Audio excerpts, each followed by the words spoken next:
नमस्कार, मी doctor Machhindra Bangar. Blog चॅनलचा रविवारचा आठवड्याचा आपण जो एक व्हिडिओ देत असतो तो हा व्हिडिओ हे 14 तारखेपासून 30 जूनपर्यंत जे काही अंदाज आहेत ते मी तुमच्या समोर मांडणार आहे. आम्ही मॉडेल बेस अंदाज देतो आणि मॉडेलमध्ये जे अंदाज असतात ते आम्ही तुम्हाला सांगायचा प्रयत्न करतो.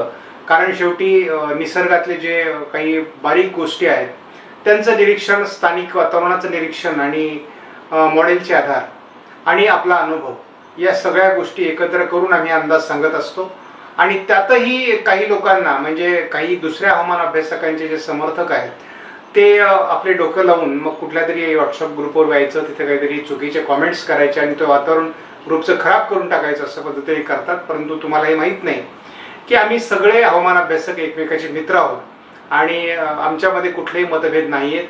त्यामुळे विनाकारण कोणाच्या तरी समर्थनार्थ घोषणाबाजी केल्यासारखे करू नका. तुम्ही शेतकरी आहात आणि आपण शेतकऱ्यांनी आपल्या गरजेपुरतं कॉमेंट्स कराव्यात. विनाकारण अवांतर चर्चा केल्यामुळे हवामान अभ्यासकांचा जो ट्रॅक आहे, जो विचार आहे तो त्याला ते भरकटले जातात आणि पर्यायाने व्हिडिओ बाजूला राहतो, विषय बाजूला राहतो आणि त्यावर चर्चा करत बसावं लागतं. त्यामुळे हात जोडून विनंती आहे की अवांतर चर्चा करू नका. अंदाज आवडला तर बघा, नाही आवडला तर काही हरकत नाही. कारण कंपल्सरी आता भरपूर हवामान अभ्यासक झालेले आहेत, ज्याचा अंदाज आवडेल त्यांनी तो बघावा. ज्यांनी या चॅनलला सबस्क्राईब केलं नसेल, दररोज व्हिडिओ बघतात, त्यांनी देखील या चॅनलला सबस्क्राईब करायचा प्रयत्न करा की जेणेकरून तुम्हाला दररोजचं नोटिफिकेशन येईल आणि तुम्हाला नवीन अपडेट हवामानाविषयी समजेल. आता 14 ते 30 या तारखांमध्ये आपण पूर्वी असं बघितलं होतं की मॉडेलने सुरुवातीला 11 तारखेपासून 21 तारखेपर्यंत पावसात अगदी खडखडीत खंड दाखवला होता आणि मग मध्यंतरी त्या अंदाजामध्ये बदल झाले आणि मग आज आपण बघतो की गेल्या 2 दिवसापासून विदर्भातील बऱ्याच जिल्ह्यांमध्ये पाऊस झालेला आहे आणि आज देखील विदर्भामध्ये पावसाचं वातावरण तयार झालेलं आहे आणि ते जवळपास मग मराठवाड्याच्या पूर्व भागापर्यंत पोहोचतं. म्हणजे अगदी जालना, परभणी, वाशिम, हिंगोलीपर्यंत ते त्याचा पूर्व भागामध्ये त्याचा परिणाम होताना आपण बघितलेला आहे. याचा अर्थ आपण जे म्हणतोय की कडकडीत खंड पडणार आहे तो नाही पडला. म्हणजे कुठेतरी पाऊस पडतोय. एकच फक्त आम्हाला जाणवलं की कोकण किनारपट्टीला जी मान्सूनची पश्चिमी शाखा आहे ही अतिशय वीक आहे. याचं मुख्य कारण एल निनो हेच आहे आणि आता एल निनो पॅसिफिक महासागरामध्ये सक्रिय झालेला आहे. त्याच्यामुळे आता यापुढे मान्सूनवर त्याचे परिणाम आपल्याला दिसू लागणार आहेत. त्याला काउंटर करणारा कुठलाही घटक आता सध्या अस्तित्वात नाही आणि त्याच्या संपूर्णपणे मान्सूनवर जे प्रभुत्व राहणार आहे ते एल निनोचं राहणार आहे आणि त्यामुळे आपल्याला एल निनोचा प्रभाव नाकारून चालणार नाही. आणि आम्ही सुद्धा सांगितलेलं होतं की एल निनोचा प्रभाव हा मान्सूनवर राहील. आपण सगळ्यात महत्त्वाची बाब म्हणजे 14 ते 30 जूनच्या दरम्यान आपण कुठलंही मॉडेल बघितलं तर आपल्याला साधारण 17 तारखेला थोडे हवामानात बदल दिसतात. 18ला त्या बदलांमध्ये आणखी वाढ होते. विदर्भाकडचा पाऊस वाढतो, 19ला पाऊस वाढतो आणि मग साधारणपणे 19 तारखेपासूनच कोकण किनारपट्टीला हलक्या सरी सुरू होणार आहेत. 20ला सुद्धा कोकण किनारपट्टीला हलक्या ते मध्यम सरी होणार आहेत आणि 21 तारखेपासून कोकणातील पाऊस देखील आणि अगदी विदर्भातील पाऊस देखील जोर पकडणार आहे आणि हळूहळू या दोन्ही सिस्टम किंवा दोन्ही पावसाचे क्षेत्र असे जवळजवळ येणार आहेत आणि पर्यायाने त्याचा परिणाम असा होणार आहे की महाराष्ट्रात बहुतांश ठिकाणी मान्सून सक्रिय होणार आहे. आता तुमचा प्रश्न हा आहे की मग महाराष्ट्रात मान्सून जर रत्नागिरीपर्यंत येऊन थांबला असेल तर तो मान्सून पुढे कधी येणार आहे. कारण आपल्या या 30 तारखेच्या अंदाजामध्ये 2 महत्त्वाचे मुद्दे आहेत. पहिला मुद्दा आहे की मान्सून या काळात कोणत्या तारखेला पुढे जाईल आणि मग पेरणीयोग्य पाऊस कधी होईल. कारण आपण अंदाज सांगतोय, तारखा सांगतोय, परंतु तेव्हा तो पाऊस जर होणार नसेल तर शेतकऱ्यांची फसगत झाली आहे अशा प्रकारचे आरोप होण्याची शक्यता आणि भास होण्याची शक्यता नाकारता येत नाही. परंतु आता शेतकरी माझ्या माहितीप्रमाणे अतिशय टेक्नोसावी झालेला आहे. त्याच्याकडे अँड्रॉइड मोबाईल आहे आणि त्यामुळे त्याला कुठल्या ॲपमधून आम्ही अंदाज सांगतो ते ॲप माहिती आहेत. ते त्या ॲपमध्ये जाऊन नेमकी काय परिस्थिती आहे ही ताडून बघू शकतात किंवा त्यांना स्वतः त्याचं निरीक्षण करता येतं. त्यामुळे मला नाही वाटत असं की आम्ही अंदाज चुकीचे सांगतो, बरोबर सांगतो याच्यावर फार चर्चा व्हायला पाहिजे. चर्चा या गोष्टीवर व्हायला पाहिजे की हे निसर्गातले जे बदल होत आहेत ते तज्ज्ञांनी सांगावेत आम्हाला की बाबा नेमकी हे का होत आहेत. तर याचं मुख्य दोन कारणं आहेत मान्सून लेट होण्याचे. एक पहिलं गोष्ट एल निनोने जो काही त्याचा प्रभाव निर्माण केला आणि त्यामुळे अरबी समुद्रात जर तुम्ही बारकाईने बघितलं आज तर तुम्हाला कुठेही बाष्प दिसणार नाही. फारसं म्हणजे असं कुठल्याही प्रकारचं वातावरण नाही की जे किनारपट्टीवर पाऊस घेऊन येईल. आणि त्यातच आणखी एक अडचणीची गोष्ट अशी झाली की अरबी समुद्राच्या उत्तरेला असलेलं अँटी सर्क्युलेशन हे हलक्या स्वरूपाचं, परंतु त्यापासून येणारे वारे हे कोरडे होऊन भारतीय भूभागावर येत आहेत. शिवाय आपण गुजरात आणि राजस्थानमध्ये जे काही आखाती देशातून वारे उत्तरेकडून प्रवेश करतायत ते उत्तरेकडून येतात आणि नंतर ते पश्चिमी होऊन अरबी समुद्रातून बंगालच्या उपसागराकडे जात आहेत आणि तेव्हा ते पूर्ण बहुतांश भारताच्या भागावरून जात आहेत आणि ते कोरडे वारे आहेत. त्यामुळे मान्सूनला पुढे जाण्यामध्ये त्यांनी प्रचंड अटकाव निर्माण केलेला आहे. ह्या गोष्टी आपण पहिल्या गोष्ट लक्षात घेत नाहीत. आता ह्याच वाऱ्यांमुळे, कोरड्या वाऱ्यांमुळे त्याचा वेग वाढलेला आहे. पश्चिमी वाऱ्यांचा सुसाट वेग जेव्हा सुरू होतो तेव्हा दुष्काळाचे संकेत आहेत असा एक प्रघात आहे आणि तो प्रघात शेतकऱ्यांना निराश करतो. त्यामुळे तुम्हाला माझी विनंती आहे की असं नाही आहे, परिस्थिती बदलणार आहे. संपूर्ण महाराष्ट्र मान्सूनने 25 तारखेपर्यंत काबीज केलेला असेल आणि 26 तारखेपासून मान्सून महाराष्ट्राला ओलांडून मध्य प्रदेश, उत्तर प्रदेश आणि इकडे गुजरातच्याही काही भागात सरकलेला बघायला मिळेल. परंतु दुर्दैव असं आहे की या वाऱ्यांमध्ये ज्या पावसाची क्षमता पाहिजे, जी शक्ती पाहिजे ती नसणार आहे. त्यामुळे फार मोठा पाऊस घेऊन ते वारे पुढे सरकतील असं नाही, परंतु 25-26 तारखेपर्यंत महाराष्ट्राला ओलांडून मान्सून पुढे जाईल. परंतु आपल्याला पावसाची वाट दरम्यानही बघावी लागणार आहे. एक होणार आहे की कोकण किनारपट्टीला भरपूर चांगल्या प्रकारचा पाऊस आपल्याला दरम्यानच्या काळात म्हणजे 22, 23, 24, 25, 26 बघायला मिळेल. त्याच तारखेला आपल्याला विदर्भात सुद्धा पाऊस बघायला मिळेल. म्हणजे याच्यात खास करून नागपूर, भंडारा, गोंदिया, चंद्रपूर, गडचिरोली, यवतमाळ, वर्धा या जिल्ह्यांमध्ये सुद्धा चांगला पाऊस होईल. अमरावतीच्या पूर्व भागात, उत्तर भागामध्ये पाऊस होईल. तर सांगायचं तात्पर्य की जूनची जी साधारण पॅटर्न सिस्टम आहे ती मुळातच विदर्भ आणि कोकण अशीच असते. फक्त मान्सून पूर्व पाऊस हा आपल्याला मराठवाड्यामध्ये, उत्तर महाराष्ट्रामध्ये, पश्चिम महाराष्ट्रामध्ये होताना दिसतो.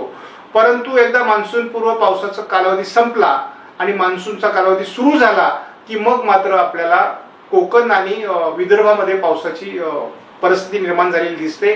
आणि ही परिस्थिती आपल्याला साधारणपणे 20-22 तारखेपासून सुरू होते आणि नंतर चांगल्या प्रकारचा पाऊस आपल्याला कोकणामध्ये, त्याच्या लगतच्या जिल्ह्यांमध्ये, लगतचे जिल्हे कुठले येतात तर नाशिकचा पश्चिम भाग येतो, अहिल्यानगरचा पश्चिमी 1-2 तालुके येतात, त्यामध्ये खास करून अकोले तालुका येतो, पुण्याचे पश्चिमी सह्याद्री पर्वतरांगांचे संपूर्ण तालुके येतात, त्यानंतर सांगलीचा, कोल्हापूरचा पश्चिमी भाग आहे आणि संपूर्ण कोकणातले 5 जिल्हे आहेत.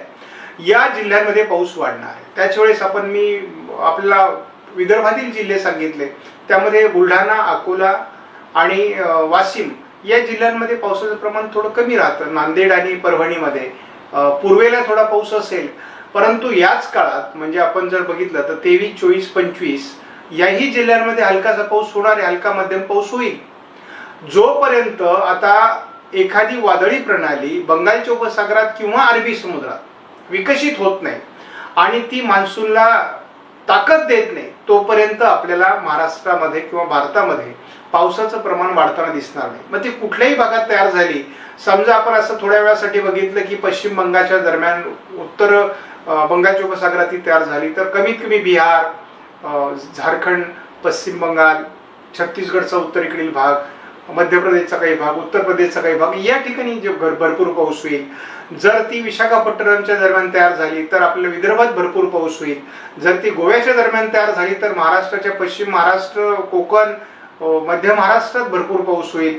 ती जर गुजरातच्या किनारपट्टीच्या दक्षिणेला तयार झाली तर आपल्याला उत्तर महाराष्ट्रात चांगला पाऊस होईल. परंतु सिस्टम बनली पाहिजे आणि ती कुठे बनते आणि कोणत्या भागात त्याचा परिणाम होईल ते तेव्हा आपल्याला सांगता येईल. आता एक पहिली गोष्ट मी असं एक वाक्य वापरलं की एल निनो हा आता सिंगल मान्सूनवर परिणाम करतोय. त्याला काउंटर करणारा आयोडी हा घटक किंवा एमजो हा घटक अजून सक्रिय झालेला नाही. ज्या क्षणी हे सक्रिय होतील तेव्हा मात्र आपल्याला या वादळी सिस्टम बनताना दिसतील.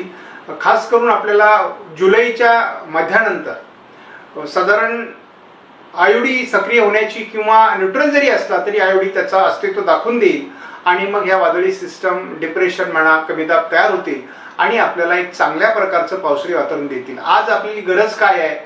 जे उत्तरेकडील कोरडे वारे येत आहेत ते वारे थांबणं गरजेचं आहे आणि त्या वाऱ्यांना मान्सूनच्या वाऱ्यांनी पाठीमागे सरकवणं ही पहिली गरजेची गोष्ट आहे. ती एकदा झाली, मान्सूनने भारतात बऱ्याच मोठ्या भूभागावर प्रवेश केला की मग महाराष्ट्रामध्ये म्हणा किंवा देशामध्ये पावसाच्या ऍक्टिव्हिटीज वाढतील.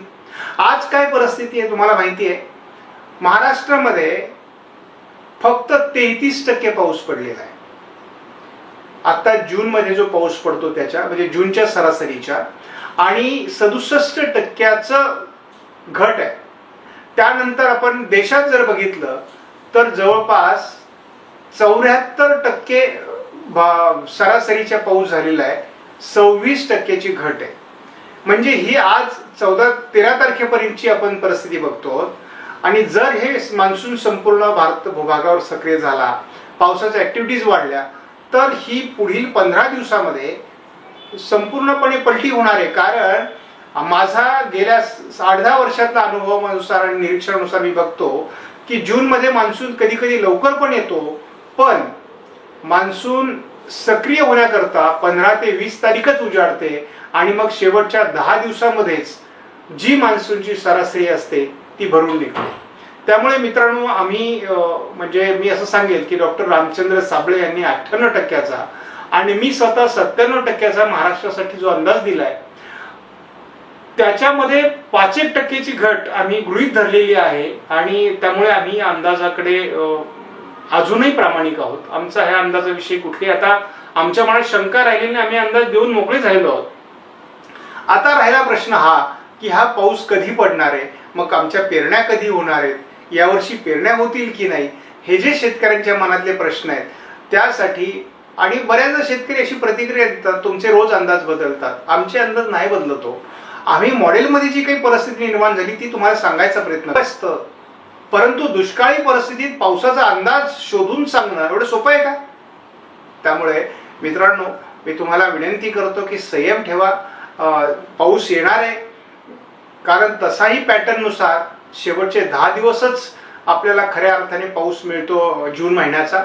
आणि मग जुलैमध्ये काय परिस्थिती उद्भवते, ऑगस्टमध्ये काय, कारण लांब पल्ल्यांचे मॉडेल हे पूर्णतः कडकडीत दुष्काळ दाखवत आहेत आणि मी यापूर्वी त्याच्यावर व्हिडिओ बनवलेले आहेत. त्यातही आपण आशेचा किरण म्हणून चांगला पाऊस होईल, कारण जर 90% भारतीय हवामान खात्याने पाऊस पडेल असं म्हटलं तर मी असं त्याचा उलटा अर्थ घेतो की फक्त 10% कमी पडेल ना, 90% तर पडेल ना, असा मी अर्थ घेतो आणि मग या अंदाजाकडे सकारात्मक दृष्टीने बघतो. त्यामुळे आम्ही शेतकऱ्यांच्या बरोबर आहोत. आम्ही शेतकऱ्यांसाठी प्रामाणिकपणे अंदाज द्यायचा प्रयत्न करतोय. हे असताना देखील आम्ही नेहमीच सांगतोय की पेरणीचा निर्णय हा शासनाच्या गाईडलाईन्सनुसार आणि तुमच्या अनुभवानुसार घ्या. तिथेही आम्ही कुठल्याही प्रकारचा हस्तक्षेप करत नाही आणि शिवाय जेवढं दिसतंय जेवढं कळतंय तेवढंच आम्ही सांगणार, याच्या पलीकडे आम्ही सांगणार नाही. आणि त्यामुळे कुठल्याही प्रकारचा भंपक अंदाज देण्याचा आमचा मुळीच प्रयत्न नाही.